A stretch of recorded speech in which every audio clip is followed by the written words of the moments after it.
Welcome back to education with Sachin वे। कैसे हैं आप लोग? आज मैं आपके लिए लेखपाल ग्रामीण समाज एवं विकास के इतने महत्वपूर्ण क्वेश्चंस लेके आया हूं कि आप लोग खुद ही एनालाइज करेंगे कि हाँ लेवल क्या है, कितना है, कैसे है।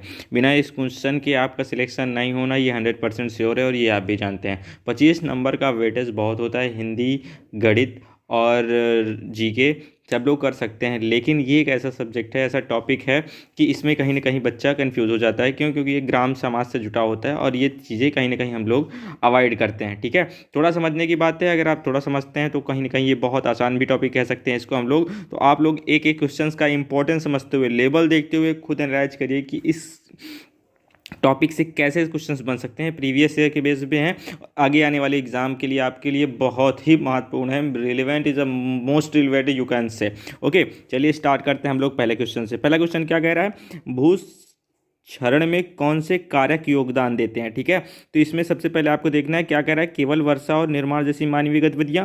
दूसरा कह रहा है मानवीय गतिविधियों और पशुओं का अतिचारण। केवल वर्षा और हवा। चौथा नंबर निर्माण जैसी मानवीय गतिविधियां, पशुओं का अधिक चारण, वर्षा और हवा। तो भूक्षरण जो होता है, भूमि का कटाव जो होता है, उसके लिए आपका ऑप्शन नंबर चौथा यहाँ पे फिट बैठता है। ठीक है, तो जैसे कह लीजिए भूक्षरण के लिए उत्तरदायी कारकों में निर्माण जैसी मानवीय गतिविधियां, पशुओं का अतिचारण, वर्षा और हवा आते हैं। ठीक है, इसीलिए हम लोग कह सकते हैं कि भूक्षरण में कारक कौन से योगदान देते हैं। तो आपका ऑप्शन नंबर 4 सही हो जाएगा। हम लोग नेक्स्ट चलते हैं। तो नेक्स्ट में क्या आ गया? देखिए आपका नेक्स्ट में आ गया कि उद्यानिकी और पुष्प उत्पादन के लिए इनमें से किस क्षेत्र पर ध्यान केंद्रित नहीं किया जाता? क्या कह रहा है? उद्यानिकी और पुष्प उत्पादन के लिए इनमें से किस क्षेत्र पर ध्यान केंद्रित नहीं किया जाता? मतलब जो ये होता है, पुष्प उत्पादन करते हैं हम लोग, है ना। उसके बाद जो हॉर्टिकल्चर, फ्लोरिकल्चर, आप लोग समझ लीजिए हॉर्टिकल्चर और फ्लोरिकल्चर में किस एरिया पर फोकस नहीं होता। ठीक है, इंग्लिश में समझ लीजिए, for horticulture and floriculture which of these is not a focus area. ठीक है, तो आप लोग खुद समझिए कि इसके लिए बीज का उत्पादन करना पड़ता होगा। ठीक है, संसाधनीय मत्स्य पालन की कार्यप्रणाली को बढ़ावा देना, मधुमक्खी पालन भी जरूरी है, ऊतक संवर्धन प्रयोगशालाएं भी होनी चाहिए। तो आपका यहाँ पे ऑप्शन नंबर बी दिख रहा है कि हमें हॉर्टिकल्चर और फ्लोरिकल्चर से बी का कोई लेना देना नहीं है। मत्स्य पालन से हमें उद्यानिकी और पुष्प उद्यान पे कोई इफेक्ट नहीं पड़ने वाला। तो ऑप्शन नंबर यहाँ पे बी सही है। ठीक है, नेक्स्ट चलते हैं। नेक्स्ट क्या कह रहा है? Surface mulching. सरफेस मल्चिंग निम्नलिखित में से किसका उदाहरण है ना। सरफेस मल्चिंग किसका उदाहरण है? तो मैं आपको पहले बता दूं सरफेस मल्चिंग होता क्या है। तो सरफेस मतलब आप समझते होंगे, जो लेवल होता है, तल होता है, उसे सरफेस बोलते हैं। मल्च, देखो मल्च होता है मृदा पर बिछाए जाने वाला आवरण। ठीक है, तो जो मृदा को ढककर अपरदन को रोकने, नमी को बरकरार रखने तथा खरपतवार की वृद्धि को रोकने के काम आता है, उसे सरफेस मल्चिंग कहते हैं। ठीक है, यह कृषि मृदा व जल संरक्षण के पद्धति की इकाई है। इतना आप समझ लिए। सरफेस मल्चिंग की डिफिनीशन हो गई। सरफेस मल्चिंग की डिफिनीशन क्या हो गई? सरफेस मल्चिंग, मल्च मतलब होता है बिछाना, आवरण, सरफेस होता है सतह पे, तो सतह पे जो बिछा करके, रोक करके, अगर हम लोग भूमि की नमी को बरकरार रखते हैं, मृदा के संरक्षण को बचाते हैं, जल संरक्षण को रोकते हैं, तो वही सरफेस मल्चिंग कहलाती है। अब ये वाला ऑप्शन आप इसमें ढूंढ लीजिए कौन सा कह रहा है। तो ऑप्शन नंबर ए ही देखिए, यांत्रिक और कृषि विज्ञान द्वारा, या क्या है, यांत्रिक और कृषि विज्ञान, मृदा तथा जल संरक्षण। तो यही हो गया आपका सही आंसर। ठीक है, हम लोग नेक्स्ट चलते हैं।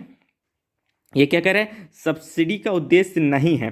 सब्सिडी का उद्देश्य नहीं है। अब देखिए आप पहले सब्सिडी समझिए। चीज़ें आसान होती हैं, लेकिन कहीं ना कहीं आप अगर इसको ध्यान से नहीं पढ़ेंगे, नोटिस नहीं करेंगे, तो यही आपको ले डूबेंगे। ठीक है, सब्सिडी आप जानते हैं, लेकिन अभी आप देखिएगा कि सब्सिडी का अर्थ, रियल अर्थ क्या होता है। क्या सब्सिडी का अर्थ किसानों को लाभ बढ़ाना है?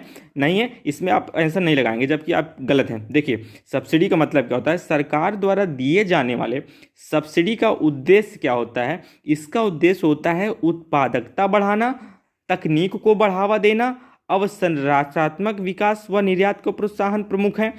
कृषकों को प्रायः सीधे सब्सिडी न देकर के अप्रत्यक्ष रूप से बिजली उत्पादन कंपनियां उर्वरक उत्पादकों को सहायता प्रदान कर किसानों के लागत मूल्य को कम रखता है। तो आप समझ लीजिए कि सब्सिडी का अर्थ होता है किसानों का लाभ बढ़ाना, लेकिन डायरेक्टली ये लोग सब्सिडी किसानों के लाभ के लिए नहीं देते, बल्कि वो वही सब्सिडी किसी दूसरे टाइप में, मतलब किसानों को, जैसे सब्सिडी के लाभ किसान को नहीं दिए, वही सब्सिडी के लिए किसानों के लिए बिजली सस्ती कर दी, बिजली प्रोवाइड करवा दिए, ठीक है, उर्वरक सस्ते कर दिए, तो ये इनडायरेक्टली होता है किसानों को लाभ। तो इसमें क्या होगा, उद्देश्य नहीं है तो आपको डी लगाना होगा, ठीक है, मतलब 5वां नंबर सही है इसमें। देखिए सब्सिडी को उत्पादक बढ़ जाते हैं, तकनीक को भी बढ़ावा देता है और संरचनात्मक विकास होता है, निर्यात को भी बढ़ावा देता है। आपका ऑप्शन नंबर हो जाएगा 5वां सही। सब्सिडी का उद्देश्य नहीं है किसानों को लाभ बढ़ाना, लाभ बढ़ाना है लेकिन ये इनडायरेक्टली है, ठीक है, तो ऑप्शन में इनडायरेक्टली का नहीं हमें चुनना है, तो ऑप्शन 5 ही सही होगा, ठीक है। हम लोग नेक्स्ट चलते हैं। नेक्स्ट क्या कह रहा है, यथामूल्य कर का तात्पर्य क्या है। देखिए चीज़ों को समझने के लिए पहले उसकी डिफिनीशन समझनी चाहिए। अब देखिए अप्रत्यक्ष कर समझ लीजिए, आप सिंपली समझ लीजिए, और ये सब चीज़ें तो आपको कॉपी पे नोट डाउन करनी चाहिए। आप थोड़ा स्पीड स्लो करके अपनी एक नोटबुक बनाइए और उस नोटबुक में इन सब चीज़ों को आप लोग राइट डाउन करके रिवाइज करिए, ज़्यादा अच्छे तरीके से चीज़ें याद होंगी, ठीक है। तो हम लोग पहले अप्रत्यक्ष कर को समझते हैं। तो अप्रत्यक्ष कर जो होता है, देखिए आप खुद ही आंसर लगाएंगे, अभी आपको यथामूल्य कर नहीं समझ आ रहा होगा, लेकिन जब मैं चीज़ों को बताऊंगा तो आप जल्दी समझ जाएंगे। अप्रत्यक्ष कर के 2 प्रकार होते हैं, ठीक है, एक होता है स्पेसिफिक तथा एक होता है एड वैलोरम। तो एक विशिष्ट कर, एक यथामूल्य कर, ठीक है। तो देखिए विशिष्ट कर जो होता है वो यूनिक टैक्स बोलते हैं, यूनिट टैक्स प्रत्येक इकाई वस्तु की बिक्री पर लगाया जाता है, मतलब हर एक वस्तु पर जो टैक्स लगाया जाता है वो विशिष्ट कर होता है, ठीक है। जबकि यथामूल्य कर क्या होता है, यथामूल्य कर का होता है बिक्री कीमत पर आरोपित किया जाता है, या किसी वस्तु पर, वस्तु की बिक्री कीमत पर आरोपित किया जाता है। अतः यथामूल्य कर बाजार में लिए जाने वाले मूल्य पर लगाया जाता है। क्या समझ में आया, यथामूल्य कर किसे कहते हैं, यथामूल्य कर बाजार में लिए जाने वाले मूल्य पर लगाया जाता है, इसको यथामूल्य कहते हैं। जो प्रत्येक वस्तु पर लगाया जाता है उसको क्या कहते हैं, विशिष्ट कर कहते हैं, ठीक है। ये बातें समझ में आ गई। तो अब आप इसमें आंसर बताइए क्या होगा। यथामूल्य कर क्या कहते हैं, बाजार में लिए जाने मूल्य पर कर लगाना। तो यहाँ पे ऑप्शन नंबर ए सही हो जाएगा आपका, ठीक है। हम लोग नेक्स्ट चलते हैं। अब देखिए बहुत ही इंपॉर्टेंट क्वेश्चन है और प्रीवियस ईयर में आया हुआ क्वेश्चन है, ठीक है। अम्लीकरण और नाइट्रेट निक्षालन क्या है, अम्लीकरण और नाइट्रेट निक्षालन क्या है। तो इसका देख लीजिए, अम्लीकरण और नाइट्रेट निक्षालन जो है इसमें ऑप्शन नंबर बी हो जाएगा। मृदा में रसाव के रिसाव की प्रक्रिया, मृदा में रसायन के रिसाव की प्रक्रिया को अम्लीकरण और नाइट्रेट निक्षालन कहते हैं, ठीक है। हम लोग नेक्स्ट चलते हैं। ये देखिए इनमें से किस उपाय का पर्यावरण पर बुरा प्रभाव पड़ता है, ठीक है, किस उपाय का पर्यावरण पर बुरा प्रभाव पड़ता है। तो आप लोग देखिए इसमें आप लगाइए, पहले आप लगाइए और फिर मैं जो बता रहा हूँ उस पर देखिए। तो इसका जो हो जाएगा ऑप्शन नंबर ए सही हो जाएगा। जुताई जो होती है खेतों की, उसका पर्यावरण पर बुरा असर पड़ता है। अब कुछ लोग कन्फ्यूज होंगे सर कैसे, तो मैं ये बता दूँ। देखिए जुताई से मृदा स्वास्थ्य पर नकारात्मक प्रभाव पड़ता है, क्योंकि यह मृदा की संरचना को क्षतिग्रस्त कर सतह अफवाह व मृदा पर्दन को बढ़ा देता है। मतलब आप समझते होंगे कि ये जुताई करने से उसमें जो जल धारण और क्षरण क्षमता होती है वो बढ़ तो जाती है, लेकिन उसकी अवनालिका टूट जाती है, ठीक है। तो जुताई से फसल अवशेष हट जाता है, जो वर्षा के समय जल की बूंदों के दबाव को कम कर अपरदन रोकता है। अतः जुताई से पर्यावरण पर बुरा असर पड़ता है। ये होगा इसकी डिफिनीशन, ठीक है। अब आप लोग समझ गए होंगे। चलिए आगे चलते हैं। आगे क्या कह रहा है नेक्स्ट क्वेश्चन, किसी भी निर्धारित पंक्ति पद्धतियों के बिना एक ही समय पर 2 या अधिक फसलें उगाने की विधि को क्या कहते हैं।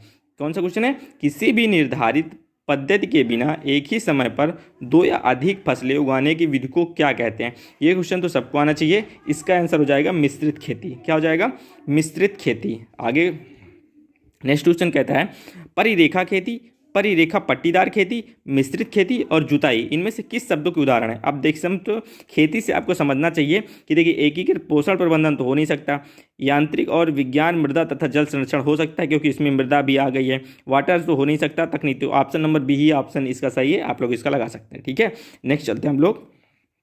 देखिए बहुत इंपॉर्टेंट क्वेश्चन है, घुन और केचुए जैसे अन्य जीवों के अवशिष्ट हो या मृत शरीर को खाने वाले जीवों को क्या कहते हैं। तो इसको अपरदभोजी कहते हैं। बहुत ही इंपॉर्टेंट क्वेश्चन है और एग्जाम में 99% श्योर है आ सकता है, ठीक है। आप लोग इसको याद करके जाइएगा।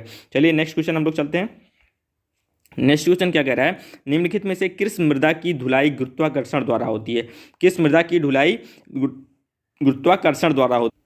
सॉरी ये धुलाई नहीं धुलाई होगी, ठीक है, धुलाई लिखिएगा, धुलाई लिख गई वो, है ना। निम्नलिखित में से किस मृदा की धुलाई गुरुत्वाकर्षण द्वारा होती है। तो ये जो वातोड़ मृदा होती है इसके देखिए ये नहीं हो सकती, क्यों, क्योंकि वातोड़ मृदा दूसरी होती है। अब मिश्रोड़क मृदा जो कोलोवियम सॉइल होती है ये होती है इसका सही ऑप्शन। इसका सही ऑप्शन क्या हो जाएगा, सेकेंड कोलोवियल, COLLUVIUM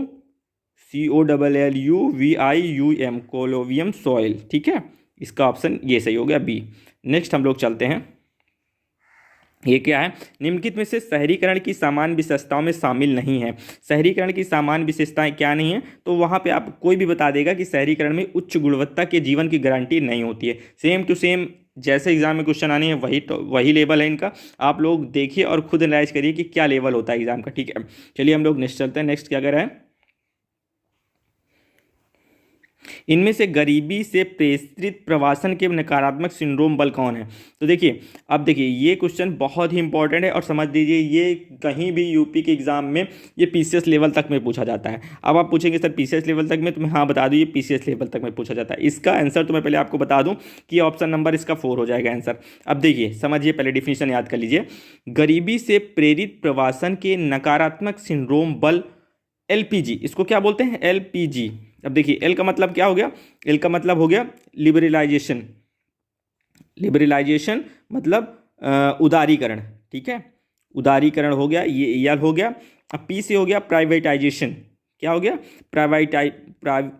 प्राइवेटाइजेशन, है ना। और ये जी से हो गया वैश्वीकरण, ग्लोबलाइजेशन, ठीक है। तो एलपीजी के पश्चात शहरों की तरफ अशिक्षित व अकुशल। अब देखिए जब आप जानते हैं कि जहाँ पे वैश्वीकरण होगा, उदारीकरण होगा और प्राइवेटाइजेशन होगा, तो जो गांव के गरीब लोग होते हैं वो क्या करते हैं कि वो कमाने के लिए शहरों पे चले जाते हैं। तो वहाँ तो अच्छा होता है, लेकिन इसके पीछे गांव में व्याप्त गरीबी वो फैली रहती है। तो इससे क्या होता है कि वहाँ पे नकारात्मक प्रभाव पड़ता है गाँवों पे, ठीक है। इससे तो वहाँ के लोग अशिक्षित हैं और अशिक्षित रह जाते हैं, ठीक है ना। आगे चलिए नेक्स्ट क्वेश्चन क्या करें। नेक्स्ट क्वेश्चन, निम्नलिखित में से जनसंख्या की वृद्धि दर के कार्य हैं, मतलब जनसंख्या वृद्धि दर के कार्य कौन से हैं। तो मैं आपको बता दूं कि इसमें देखिए जो जनसंख्या वृद्धि दर होती है वो सारे फैक्टर्स को मिलाकर होती है, मतलब फर्टिलिटी, प्रजनन, मॉर्टेलिटी, मृत्यु दर और माइग्रेशन, ये तीनों फैक्टर रोल प्ले करते हैं जनसंख्या की वृद्धि दर पे, ठीक है। क्यों, क्योंकि देखिए प्रजनन होता है तो आप जानते हैं कि अगर फर्टिलाइजेशन होगा तो चीज़ें बढ़ेंगी, मृत्यु नहीं होगी या मृत्यु कम हो रही तो ये भी जनसंख्या वृद्धि होगी, और माइग्रेशन हो रहा है तो जनसंख्या वृद्धि हो ही रही है, ठीक है ना।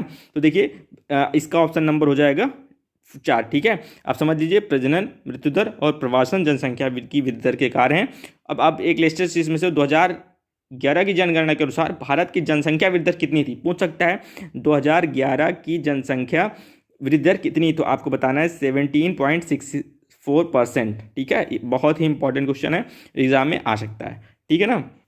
तो ये आज के कुछ बहुत ही इंपॉर्टेंट क्वेश्चन थे। अगर आप लोग चाहते हैं कि मैं इसी तरह आपके लिए इंपॉर्टेंट क्वेश्चंस की छोटी छोटी वीडियो लाता रहूं तो प्लीज़ मेरे चैनल सब्सक्राइब कर लीजिए और वीडियो को लाइक कर दीजिए। और भी अगर आपको कोई दिक्कत हो रही है तो मुझे कमेंट्स करके बताइए, मैं हर एक कमेंट्स का रिप्लाई करता हूँ। मैं कोशिश करता हूँ कि आप लोग की प्रॉब्लम सॉल्व हो, चीज़ें आपको आसान लगे और कहीं ना कहीं मैं आपको एक रिलेवेंट कंटेंट देने की कोशिश करता हूँ, ठीक है। मिलते हैं नेक्स्ट वीडियो में, till then take care, bye bye.